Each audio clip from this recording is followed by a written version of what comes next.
Welcome, and thank you for attending this class. For those of you who are new or have forgotten, my name is Taishi, and I will be teaching you about the history of this wonderful world we call home. This is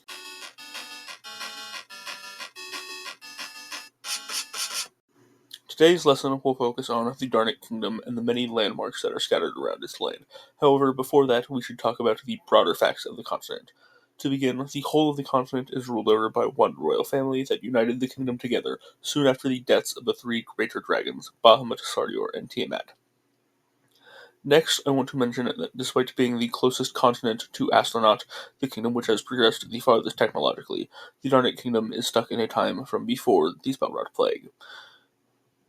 Being stuck in time does provide them some advantages, though, such as the fact that they have been studying alchemy, which all of the other continents have mostly skipped past due to the advancements of Astronaut.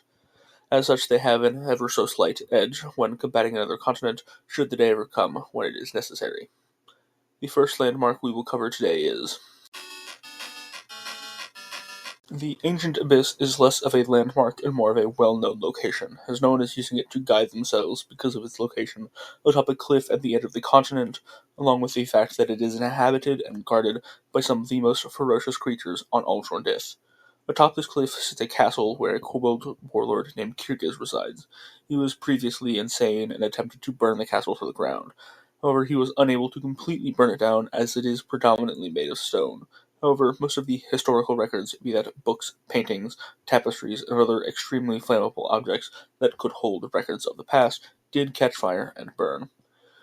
Kyrgios has since thankfully regained his intelligence through alchemical experiments and incredible luck, and since then he has started allowing researchers into the keep and allows them to study what's left of the libraries and the castle. Before he became crazy, Kyrgios was an extremely powerful adventurer. During that time, he managed to tame, we can say, multiple creatures to serve under him within the castle, a majority of these creatures being ancient dragons.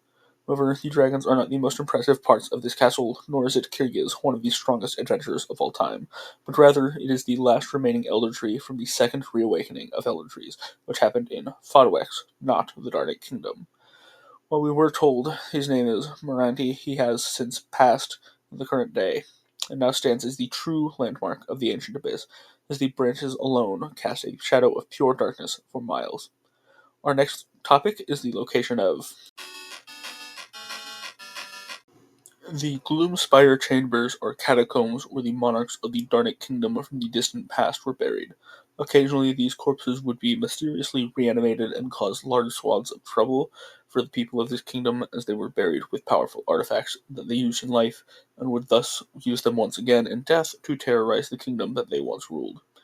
The proposed reason for this is because they were put to rest back when the people of the continent solely worshipped Jeor'n-Dith, the god of pain, and the souls of the deceased, after escaping the realm that Jeor'n-Dith presides over, would come back to their bodies and terrorize the people that put them there. However, the actual cause is unknown, as the royal family created a second burial ground 150 or so years ago, and the soul worship of Jeor'n-Dith ended approximately 2 centuries ago. For those of you who don't understand why anyone might worship a god of pain like Jeor'n-Dith, especially at a funeral, many of those who are longer lived have given me the following reasons: wishing pain on their foes and using their monarch's soul as an offering, pain must be dealt with to reach a better place, or that when someone dies there is less pain in the world, and giving them an offering would keep more pain from befalling the living. And that is all there is on the Gloomspire chambers.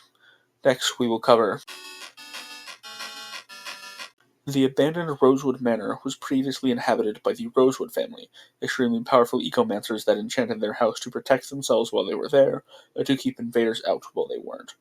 What they didn't realize is that the enchantment might gain sentience, becoming something more akin to a spirit, eventually form a one-sided relationship with the family, and then believe that the best way to keep the family safe was to keep them inside the mansion forever. Because that is an insane idea, and before this, no one would have ever expected it to happen. Obviously, now people consider it a possibility, but that is only because it's happened before and a precedent has been set. Otherwise, people would never even consider the idea of an enchantment, or any other spell for that matter, gaining sentience without having that being the explicit purpose of the spell. Before this spirit destroyed the ambiance of this house, it was considered the peak of society within the Darnik Kingdom, save the capital. with enormous paintings and murals that covered nearly every wall, huge chandeliers that hung in any and every room, and massive ballrooms that only the most prestigious of guests were invited. All of these rooms now lie in ruin, covered in kudzu, moss, vines, and other plants. The chandeliers that once hung now sit on the floor. All of the glass that once decorated them shattered, which would be dangerous were it not for the thick layer of flora that now sits over it. The murals that decorated the halls lie in ruin, crumbled under the weight of plants and time. According to local legend, one of the warden dragons has made its home here, namely Chioloi, the witch warden of the druids. That is all on the Rosewood Manor for now. In the next session, we shall cover the mountains known as. The Mossback Peaks are not a naturally occurring mountain range, but rather the corpse of a rare subspecies, Mossback Titans, of the otherwise extremely common species of Mossback beasts. These beasts, commonly called mossbacks, are usually around the size of a boar, if not slightly larger, and have a stone-like hide covered in bioluminescent moss. The Titans, however, are larger than a mountain range, and sprout a special flower called the Behemoth's Tear that has helped the Darnik kingdom become as proficient as it is in its alchemical prowess. The creatures that inhabit these peaks have grown gray coats or hides to camouflage easier into the false mountains of the hide of the Titan. However, this camouflage only functions during the day, as they have yet to create their own form of luminescence during the nights. The final location we will cover today will be.